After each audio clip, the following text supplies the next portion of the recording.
Good evening. Tonight we are going to discuss Cernunnos, the Celtic horned god. The name of the Celtic horned god throughout most of Europe is Cernunnos. In some regions it may be pronounced Cernunnos, depending on where exactly in Europe you are. But if you are in the Celtic areas, it is typically pronounced Cernunnos. Cernunnos is the primary god of the Irish pantheon, and is almost always depicted with the horns of a stag, and he is typically surrounded by wild animals. He usually wears a torque, which is a type of stiff metal necklace that is either formed out of a solid piece of metal or multiple pieces of smaller metal, either braided or twisted together. The torque was a sign of Celtic nobility. Many times, in many depictions, he will have additional torques draped about his horns. Sometimes he is portrayed holding a serpent with a ram's head, and in other depictions this serpent has horns instead of a ram's head. Cernunnos himself is usually associated with the hunt and the stag. He is also associated with bulls, dogs, and rats. In addition, Cernunnos is almost always in a seated position. He tends to sit cross-legged, in a position that often reminds me of a wise and powerful shaman.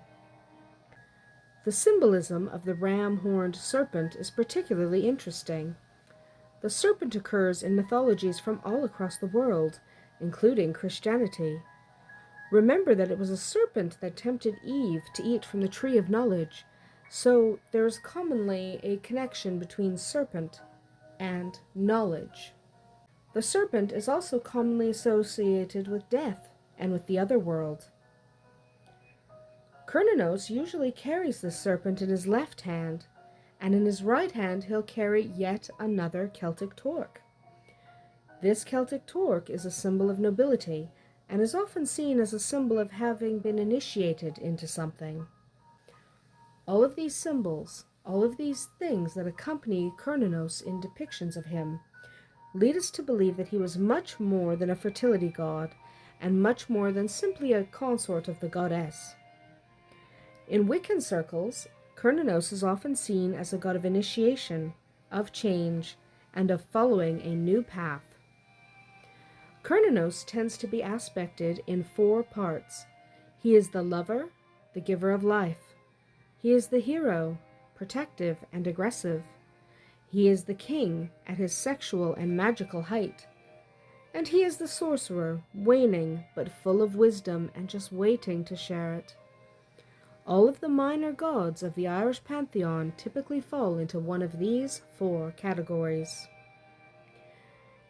He is also associated with death and with balance, and is often depicted as guarding the gates to the realm of the dead.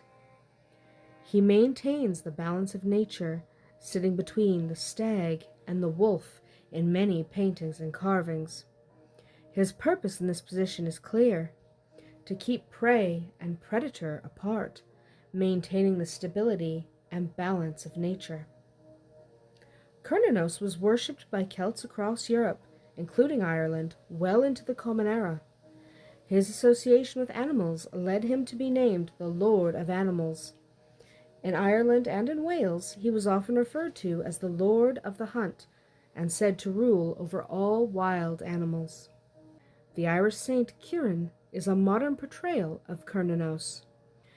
Kieran has many animal legends attached to him, including a fox that carries his writings as he travels throughout Ireland. An examination of the legends of Kieran reveals him to be clearly a reinvention of Cernunnos. That's true of many, many saints. An ancient god repurposed into a modern saint, just in a slightly altered form. That's it for this evening.